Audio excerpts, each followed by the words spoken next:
Perbuatan buruk melalui pikiran itu yang pertama adalah iri, niat jahat, dan menganut pandangan salah. Iri terhadap kesuksesan orang lain, ini kita sudah melakukan karma buruk. Kalau kita melihat tetangga kita sukses, usahanya maju, lalu kita iri, alah dia kan pakai pelaris, ya kita karang-karang sendiri, ya.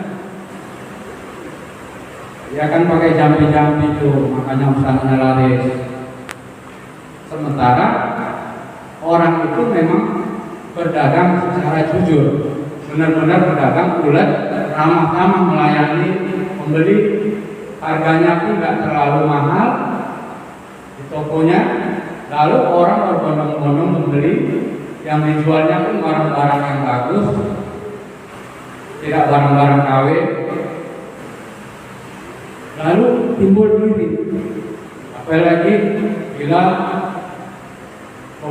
dua orang itu bersamaan jenis usahanya, ya.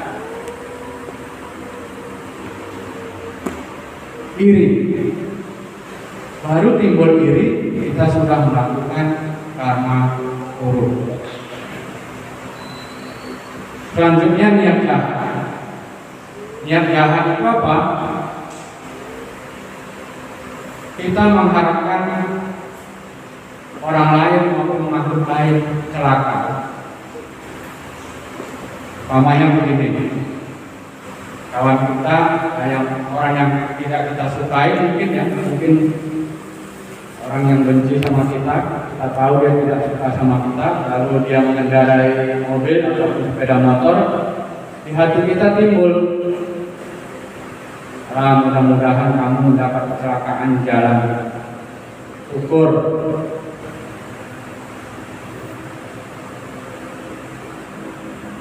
Mudah-mudahan kita di sini nggak pernah ada timbul niat jahat.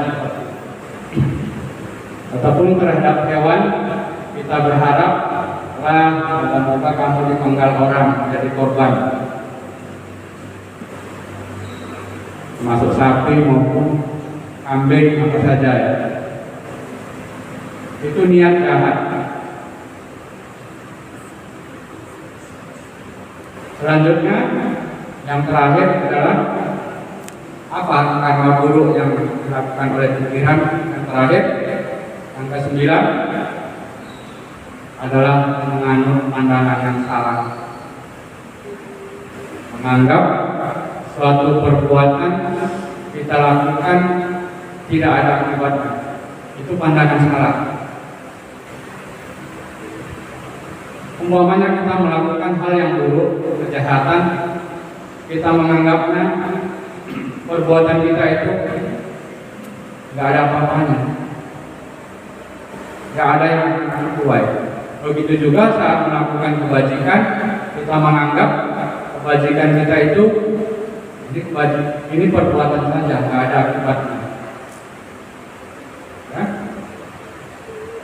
Ini menganut pandangan yang salah. Tidak yakin terhadap hukum karma, yang pastinya, ya.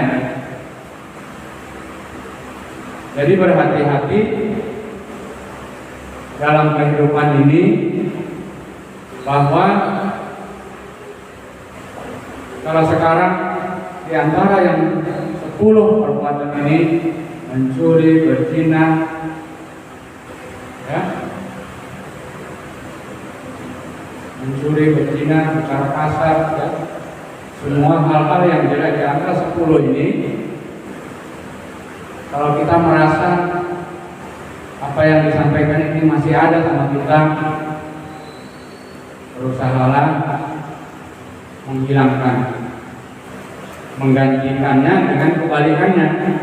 Jangan lagi suka membunuh, jangan lagi suka mengambil barang yang tidak diberikan, jangan lagi selalu pikiran kita itu kotor. Ya, kita balik dengan pengertian bahwa itu sudah lama mengenal Buddha Dharma. Kalau aku sekarang terus-terusan di tempat yang sama, kelakuanku sama saja dari dulu saat aku belum mengenal agama Buddha, saat aku baru-baru belajar Dharma, saat aku baru-baru pelihara, kita tetap sama sampai sekarang. Tidak mau berubah, tidak mau mengikis 10 yang buruk-buruk ini. Berarti kita tidak ada kemajuan. Seolah tidak ada manfaat dengan mengenal Dharma. Namun bila kita mulai saat ini kita masih ada yang disampaikan tadi, yang 10 tadi masih ada. Enggak banyak, tapi sedikit masih ada. Namun kita sadar harus merubahnya dan pelan-pelan kita malu pada diri kita sendiri dan merubahnya cepat mungkin. Inilah orang-orang yang maju besar. Buddha mengatakan seseorang yang menyadari kesalahannya bagaikan bulan yang bersinar di malam yang gelap. Tiba-tiba berubah dari gelap menuju terang. Namun kalau kita tidak sadar, kita tahu tapi tidak mau menyadarinya dan merubahnya, akan tetap gelaplah malam. Jadi Bapak Ibu serta saudara-saudara serta anak-anak kami yang hadir pada malam hari ini, mudah-mudahan dengan pengertian 10 jalan karma buruk ini bisa merubah sikap hidup kita ya, untuk menuju 10 karma baik. Jadi kebalikannya ya, kalau kita sudah menghentikan yang 10 yang buruk ini, di saat itu juga kita akan sudah melakukan 10 karma yang baik. Buddha mengatakan bila yang 10 karma buruk ini ditinggalkan, kalau kita mengharapkan setelah kehidupan ini untuk terlahir di alam yang berbahagia, jangan lagi takut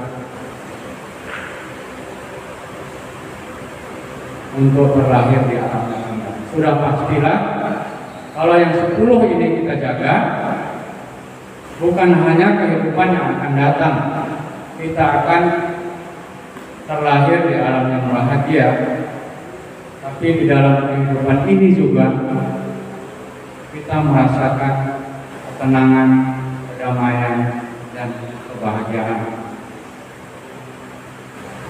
Ya? Karena pada dasarnya ajaran Buddha itu bukan ajaran untuk setelah meninggal dunia.